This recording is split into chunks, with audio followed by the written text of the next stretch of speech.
बोलो बृहस्पति देव की जय, बोलो विष्णु भगवान की जय, बोलो लक्ष्मी मैया की जय। बृहस्पति व्रत कथा। एक समय की बात है कि एक भारतवर्ष में नरपति राज्य राज करता था। वह बड़ा ही प्रतापी और दानी था। वह नित्य प्रतिदिन मंदिर में दर्शन करने जाता था। वह ब्राह्मण और गुरु की सेवा किया करता था। उसके दरवाजे से कोई भी निराश होकर नहीं लौटता था तथा प्रत्येक गुरुवार को व्रत रखता था तथा पूजन करता था। हर एक दिन गरीबों की सहायता करता था, परंतु यह सब बातें उसकी रानी को अच्छी नहीं लगती थीं। वह ना व्रत करती, न किसी को एक डमंडी दान में देती थी। एक राजा से भी ऐसा करने को मना किया करती थी। ऐसे एक समय की बात है कि राजा शिकार खेलने वन को गए हुए थे। घर पर रानी और दासी केली थीं। उस समय बृहस्पति देव एक साधु का रूप धारण कर राजा के दरवाजे पर भिक्षा मांगने गए तथा भिक्षा मांगी तो रानी कहने लगी, हे साधु महाराज, मैं इस दान पुण्य से तंग आ गई हूँ। मेरे से तो घर का कार्य ही समाप्त नहीं होता है। इस कार्य को मेरे करने के लिए मेरे पतिदेव ही बहुत हैं। आप ऐसी कृपा करें कि सारा धन नष्ट हो जाए, मैं आराम से रह सकूं। साधु बोले, हे देवी, तुम बड़ी विचित्र हो। संतान और धन से कोई भी दुखी नहीं होता है, इसको सभी चाहते हैं। पापी भी पुत्र और धन की इच्छा रखता है। अगर आपके पास धन अधिक है तो भूखे मनुष्य को भोजन कराओ, प्याऊ लगवाओ, ब्राह्मणों को दान दो, धर्मशाला, कुआं, तालाब, बावड़ी आदि बाग बगीचे निर्माण कराओ, निर्धन मनुष्य की कुंवारी कन्याओं का विवाह कराओ, अनेकों आज्ञाति धर्म करो। इस प्रकार कर्म करने से आपका इस कुल का नाम होगा, परलोक में सार्थक होंगे एवं स्वर्ग को प्राप्ति होगी। मगर यह सब बातें सुनकर रानी खुश ना हुई। वह बोली, साधु महाराज, मुझे इस धन की कोई आवश्यकता नहीं है जिसको मनुष्य को दान दूं और जिसको उठाने रखने में मेरा सारा समय बर्बाद हो जावे। साधु ने कहा, हे देवी, तुम्हारी ऐसी इच्छा है, ऐसा ही होगा। मैं तुम्हें बताता हूँ, वैसा ही करना। बृहस्पति के दिन घर को गोबर से लीपना, अपने केशों को धोना, केशों को धोते समय स्नान करना, राजा से कहना हजामत करवाएं, भोजन में मांस मदिरा आदि कपड़े धोबी के यहाँ धुलने डालना। इस प्रकार 7 बृहस्पतिवार करने से तुम्हारा सारा धन नष्ट हो जाएगा। साधु महाराज यह कहकर वहां से अंतर्ध्यान हो गए। रानी ने कहा, साधु के कहने के अनुसार वैसा ही किया। 3 बृहस्पतिवार ही बीते थे कि उसका सब धन नष्ट हो गया और भोजन करने के लिए दोनों समय के लिए तरसने लगी, सांसारिक भोगों से दुखी रहने लगी। तब राजा रानी से कहने लगा है कि रानी, तुम यहाँ रहो, मैं दूसरे देश को जाऊँ, क्योंकि यहाँ पर मुझे सभी मनुष्य जानते हैं, इसलिए कोई कार्य भी नहीं कर सकता। देश चोरी प्रदेश भीख बराबर है। ऐसा कहकर राजा प्रदेश चला गया। वहाँ जंगल को जाता और लकड़ी काटकर शहर में बेचता। इस तरह जीवन व्यतीत करने लगा। इधर राजा के घर राजनी और दासी दुखी रहने लगे। किसी दिन भोजन मिलता, किसी दिन जल पीकर ही रह जाती। एक समय की बात है कि रानी और दासी 7 दिन से बिना भोजन किए व्यतीत हो गया। तो रानी ने अपनी दासी से कहा, हे दासी, यहाँ पास के नगर में मेरी बहन रहती है, वह बड़ी ही धनवान है, तो उसके पास जा 5 से बेजर मांग ला, जिससे कुछ समय के लिए गुजर हो जाएगी। इस प्रकार रानी ने आज्ञा मानकर दासी उसकी बहन के पास गई। रानी की बहन ने उस समय पूजा कर रही थी, क्योंकि उस दिन बृहस्पतिवार था। जब दासी ने रानी की बहन को देखा, उससे बोली, हे रानी, मुझे तुम्हारी बहन ने भेजा है, मेरे लिए 5 से बेजर दे दो। इस प्रकार दासी ने अनेक बार कहा, परंतु रानी ने कोई उत्तर नहीं दिया, क्योंकि उस समय बृहस्पतिवार के व्रत कथा सुन रही थी। इस प्रकार जब बांधी किसी प्रकार का उत्तर ना मिला, बहुत दुखी हुई, क्रोध भी आया। लौटकर अपने गांव आकर रानी से बोली, हे रानी, तुम्हारी बहन बहुत ही बड़ी आदमी है, छोटे मनुष्य से बात नहीं करती है। मैंने उससे कहा, उसने कोई उत्तर नहीं दिया, मैं वापस चली आई। रानी बोली, हे दासी, उसमें उसका कोई दोष नहीं है। जब बुरे दिन आते हैं तो कोई सहारा नहीं देता। अच्छे बुरे का पता आपत्ति में ही लगता है। जो ईश्वर की इच्छा होगी वही होगा, वह हमारे भाग्य का दोष है। इधर रानी ने देखा, मेरी बहन की दासी आई थी, परंतु मैं उससे ना बोली। वह बड़ी दुखी हुई होगी। यह सोच कथा और विष्णु भगवान का पूजन समाप्त कर अपनी बहन के यहाँ चल दी। और जाकर कहने लगी, हे बहन, तुम्हारी दासी आई थी, मैं बृहस्पतिवार का व्रत कर रही थी, तुम्हारी दासी आई थी, परंतु जब तक कथा होती है न बोलते हैं न उठते हैं, बोलो तुम्हारी दासी क्यों आई थी। रानी बोली, हम बहन, हमारे यहाँ अनाज नहीं है, वैसे तुमसे कोई बात छिपी नहीं है, इस कारण मैंने दासी को तुम्हारे यहाँ 5 से बेजर लेने के लिए भेजी थी। रानी की बहन बोली, बृहस्पति भगवान मनोकामना सबकी पूर्ण करते हैं, देखो शायद तुम्हारे घर में अनाज रखा हो। इस प्रकार वचन दिया। तो रानी सुना तो अंदर गई। वहाँ से एक घड़ा बेजर का भरा मिला। तब तो वह रानी और दादी बहुत खुशी हुई। दासी कहने लगी, हे रानी, देखो, हम सब जब नहीं मिलता, हम जब भी व्रत करते हैं, हम भी रोज व्रत क्या करेंगे। इनसे अगर व्रत की विधि पूछ ली जाए तो हम भी व्रत क्या करेंगे। जब उस रानी की बहन ने से पूछा तो बृहस्पतिवार की व्रत कथा कैसे है तथा व्रत कैसे करना चाहिए। रानी की बहन ने कहा, गुरुवार के दिन व्रत को चने की दाल से मुनक्का विष्णु भगवान का केले की जल में पूजन करें तथा दीपक जलावें, पीला भोजन करें, कहानी को सुने और इस प्रकार करने से गुरु भगवान प्रसन्न होते हैं, अन्न पुत्र धन देते हैं, मनोकामना पूर्ण करते हैं। इस प्रकार रानी और दासी को ने दोनों ने निश्चय किया, बृहस्पति देव का पूजन हम भी किया करेंगे। 7 दिन बाद बृहस्पतिवार आया तो उन्होंने व्रत रखा। गुड़साल में जाकर चना गुड़ बीन लाई। दासी और मंदी ने दाल से केले की जड़ में पूजन किया तथा विष्णु भगवान का पूजन किया। अब भोजन पीला कहाँ से आवे। बेचारी बड़ी दुखी हुई, परंतु उन्होंने व्रत किया था, इस कारण बहुत गुरु भगवान प्रसन्न थे। 2 थालों में सुंदर भोजन लेकर आए। दासी को देकर बोले, हे दासी, यह तुम्हारे और रानी के लिए भोजन है, तुम दोनों करना। भोजन पाकर बड़ी प्रसन्न हुई। रानी से बोली, चलो रानी, तुम भी भोजन कर लो। रानी को इस विषय में कुछ पता नहीं था। दासी से बोली, तू ही भोजन कर, तू भी हमारी व्यर्थ में हंसी उड़ाती है। दासी बोली, एक महात्मा भोजन दे गए हैं। रानी कहने लगी, तेरे लिए दे गए हैं, तू ही भोजन कर। दासी ने कहा, महात्मा हम दोनों के लिए 2 थालों में भोजन दे गए हैं, इसलिए तुम दोनों एक साथ भोजन करेंगी। इस प्रकार रानी और दासी ने भगवान को नमस्कार कर भोजन प्रारंभ किया। तब प्रत्येक बृहस्पतिवार को गुरुवार का व्रत रखने लगी, विष्णु भोजन करने लगी। बृहस्पतिवार भगवान की कृपा से रानी और दासी उपास गए और धन्य हो गया। रानी उस समय फिर आलस्य करने लगी। दासी बोली, देखो तुम रानी, आप इस प्रकार पहले भी आलस्य करती थी, इसलिए सब धन नष्ट हो गया। इस कारण सभी धन नष्ट हो गया था। अब गुरु भगवान की कृपा से हमें सब कुछ मिला है, तो आप आलस्य छोड़ो। सभी मुसीबतों के बाद हमने धन पाया है, इसलिए हमें दान पुण्य करना चाहिए। भूखे मनुष्य को भोजन कराओ, प्याओ, लगवाओ, भोजन ब्राह्मणों को दान दो, कुंवारी कन्या बावड़ी निर्माण, मंदिर का पाठशाला बनवाओ, दान दो, कुंवारी कन्याओं का विवाह कराओ, धन को खूब शुभ कर्मों में खर्च करो, तुम्हारे कुल का यश बढ़ेगा, स्वर्ग को प्राप्ति होगी, पितर भी प्रसन्न होंगे। तब रानी ने इसी प्रकार के कर्म करने प्रारंभ कर दिए। काफी यश फैलने लगा। एक दिन रानी और दासी विचार करने लगी, ना जाने राजा किस प्रकार होंगे, कोई भी उनकी खबर नहीं है। भगवान से उन्होंने प्रार्थना की। भगवान रात्रि में राजा को स्वप्न दिया, हे राजा, उठ, तेरी रानी तुझको याद करती है, अपने देश को चलो। राजा प्रातःकाल उठा, विचार करने लगा। स्त्री जाति खाने की पहनने की संगनी होती है, पर भगवान की आज्ञा मानकर नगर के चलने के लिए तैयार हो गया। जब राजा प्रदेश चला गया तो प्रदेश में दुखी रहने लगा। प्रतिदिन जंगल में लकड़ी बीनकर लाता, उन्हें शहर बेचकर अपने दुखी जीवन को व्यतीत करता था।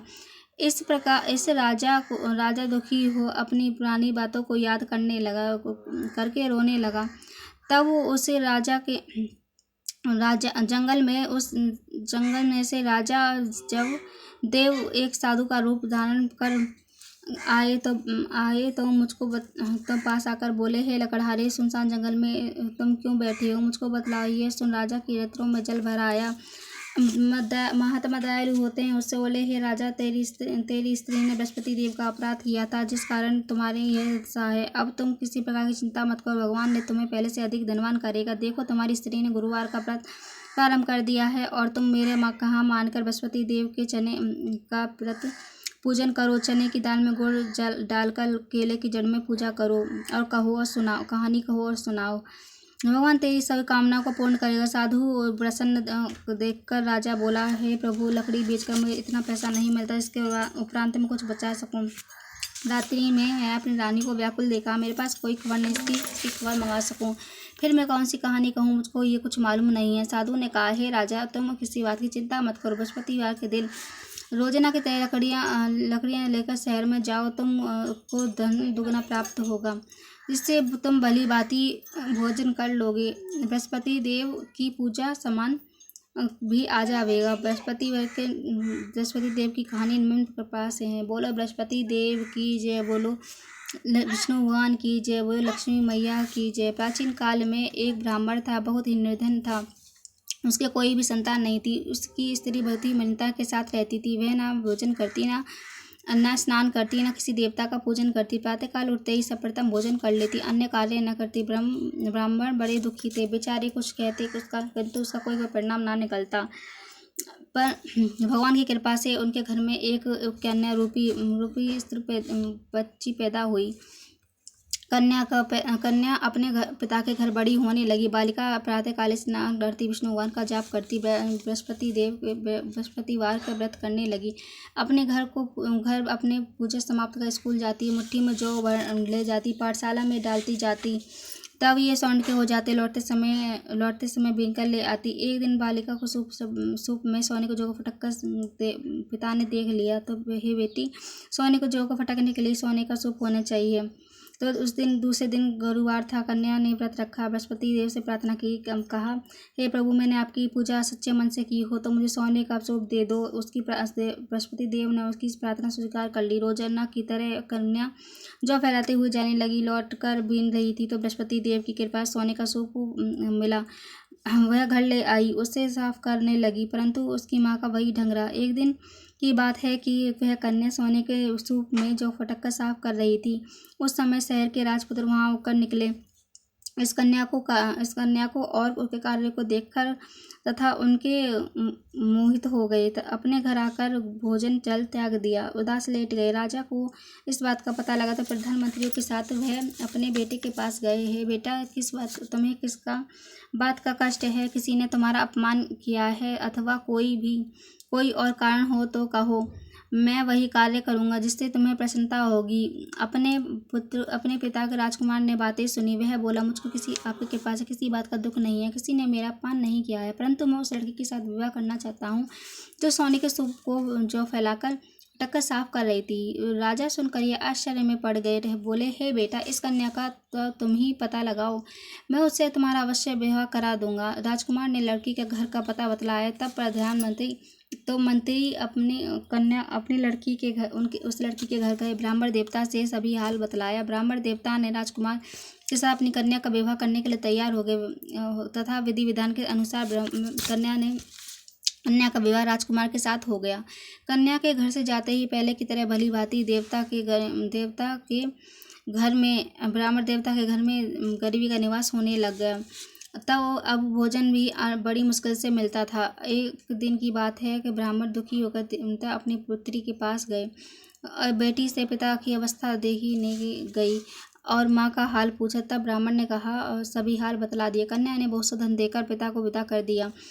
तब इस तरह कुछ समय के लिए सुखपूर्वक व्यतीत हो गया। कुछ दिन बाद वही हाल हो गया। ब्राह्मण देवता अपनी कन्या के यहाँ गए, सभी हाल कहा। लड़की बोली, माताजी को आप यहाँ ले आओ, उसे मैं उन्हें वह विधि बता दूंगी जिससे गरीबी दूर हो जाएगी। वह ब्राह्मण देवता स्त्री को साथ लेकर अपनी पुत्री के यहाँ बेटे माँ को समझाने लगी, हे माँ, आप प्रातःकाल उठकर प्रथम स्नान आदि विष्णु भगवान का पूजन करो, सब दरिद्रता दूर हो जाएगी। परंतु उसकी माँ का वही ढंग रहा, कोई बात ना मानी। प्रातःकाल उठकर बच्चों का झूठन खा लिया।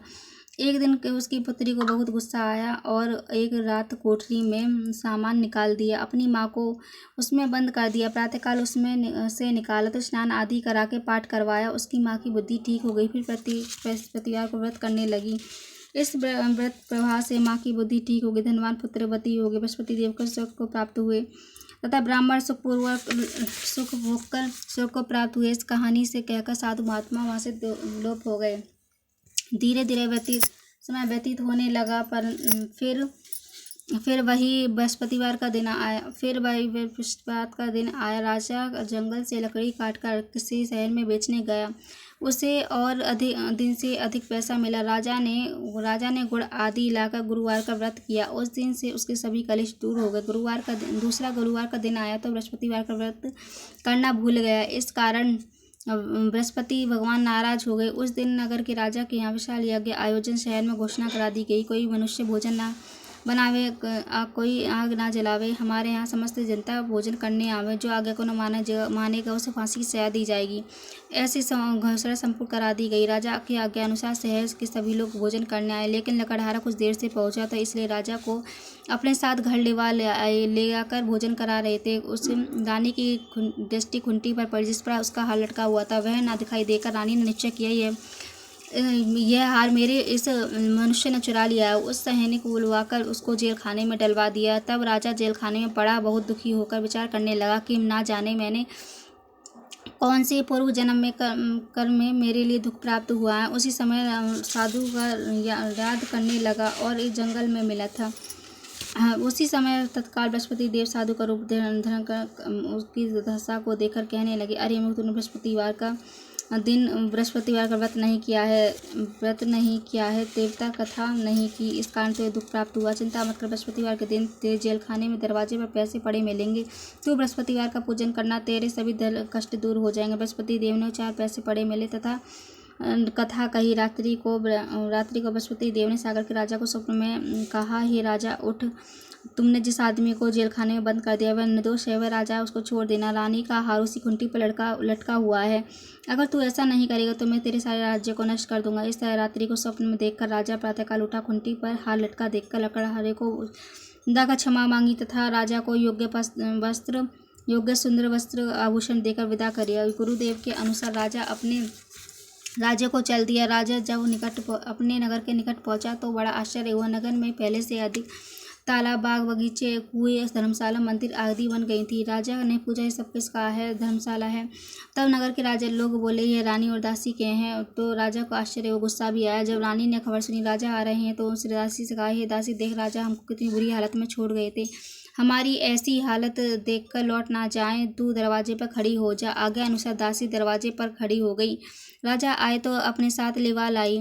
तब वो राजा को क्रोध करके अपनी तलवार निकाली, पूछने लगी, ये बताओ ये धन तुम्हें कैसे प्राप्त हुआ? उन्होंने कहा, हमें ये धन बृहस्पति देव के व्रत के प्राप्त हुआ है। राजा ने निश्चय किया, 7 दिन बाद तो सभी लोग पूजन करते हैं, मैं रोजाना व्रत दिन में 3 बार कहानी कहा करूँगा। और व्रत क्या करूँगा? दुपट्टे में चने की दाल बंधी रहती तथा दिन में 3 बार कहानी कहता। एक दिन राजा ने विचार किया कि चलो बहन के यहाँ हो आमे। इस तरह निश्चय कर राजा के घोड़े पर सवार अपनी बहन के यहाँ चला गया। मार्ग में उसने देखा कुछ आदमी मुर्दे को ले जा रहे हैं। उसे रोककर बोला, देखो भाई, मेरी बृहस्पति देव की कहानी सुन लो। कुछ लोग बोले, हमारा आदमी मर गया, ऐसे अपनी कथा की पढ़ी है, परंतु चलो कुछ बोले कि हाँ ठीक है, हम आप कहानी सुनेंगे। राजा के दाल निकाली, आदि कहानी हुई, मुर्दा हिलने लग गया। जब कथा समाप्त हुई तो राम राम कहकर मनुष्य खड़ा हो गया। राजा आगे बढ़ा। आगे मार्ग में किसान ने देखा हल चला रहा था। राजा ने देखा कि उससे बोला, है भैया, मेरी बृहस्पतिवार की कथा सुन लो। किसान बोला, जब तक मैं तेरी कथा सुनूंगा 4 हरिये जोत लूंगा। राजा अपनी कथा किसी और को सुनाने। इस तरह राजा के आगे चलने लगा। राजा के हटते ही पछाड़ बैल पछाड़ खाकर गिर गया। किसान के पेट में दर्द होने लगा। उसकी समय माँ रोटी लेकर खेत पर आई रही थी। उसने देखा तो अपने पुत्र से सभी हाल पूछा। बेटे ने सभी हाल कह दिया। बुढ़िया दौड़ दौड़ी घुड़सवार के पास गई और बोली, तेरी कथा मैं सुनूंगी, मेरे खेत पर चलकर कहना। राजा के बुढ़िया खेत पर आकर कथा कही। उसे सुनते ही किसान का पेट का दर्द बंद हो गया और बैल खड़ा हो गया। वह ऐसे अपनी बहन के यहाँ पहुंचा। बहन ने भाई की खूब मेहमानी की। दूसरे सवेरा जागा तो देखा सब लोग भोजन कर रहे हैं। राजा ने अपनी बहन से कहा, ऐसा कोई मनुष्य नहीं है जिसने कोई भोजन ना किया हो, मेरे बृहस्पतिवार की कथा सुन ले। बहन बोली, हे भैया, ये देश ऐसा ही है, पहले यहाँ लोग भोजन करते हैं, बाद में अन्य काम करते हैं, अगर कोई पड़ोस में हो तो मैं देख आऊँ। वह ऐसा कहकर देखने चली गई, परंतु उसे कोई ऐसा व्यक्ति नहीं मिला भोजन नहीं किया हो। अतः एक पता चला कि कुमार के घर 3 दिन से लड़का बीमार है, तो 3 दिन से उन्हें भोजन नहीं किया है। रानी ने अपने भाई की कथा सुनने के लिए कहा तो कुम्हार तैयार हो गए। राजा ने जाकर बृहस्पति की कथा कही तो उसे सुनकर लड़का उसका ठीक हो गया। राजा की प्रशंसा होने लगी। एक दिन राजा ने अपनी बहन से कहा कि हे बहन, हमें अपने घर को जाएंगे, तुम तैयार हो जाओ। राजा की बहन ने अपनी सास से कही तो सास बोली, चली जा, परंतु लड़कों को मत ले आना, क्योंकि तेरे भाई की कोई औलाद नहीं है। बहन ने अपने भैया से कहा, हे भैया, मैं तो चलूंगी, लेकिन कोई बालक नहीं जाएगा। राजा बोला, जब कोई बालक नहीं जाएगा तुम ही क्या करोगे? बड़े दुखी मन से राजा ने अपने नगर को लौट गया। राजा ने अपनी रानी से कहा, हम निर्वंशी राजा हैं, हमारा मुँह देखने का धर्म नहीं है और भोजन आदि नहीं किया। रानी बोली, हे प्रभु, बृहस्पति देव ने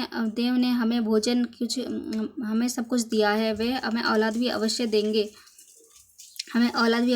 उसी रात बृहस्पति देव ने राजा के स्वप्न में कहा, हे राजा, उठ, तेरी रानी गर्भ से है, किसी बात की चिंता मत कर। उस राजा को सुनकर बड़ी खुशी हुई। 9वें महीने में वो सुंदर पुत्र पैदा हुआ। तब राजा बोला, हे रानी, इसी स्त्री भोजन करे बिना रह सकती, बिना कहीं नहीं रह सकती। जब मेरी बहन आवे तो उससे कुछ मत कहना। रानी ने सुनकर हाँ कर दिया। जब राजा की बहन ने एक खबर सुनी तो वह बधाई लेकर अपने भाई के यहाँ आई।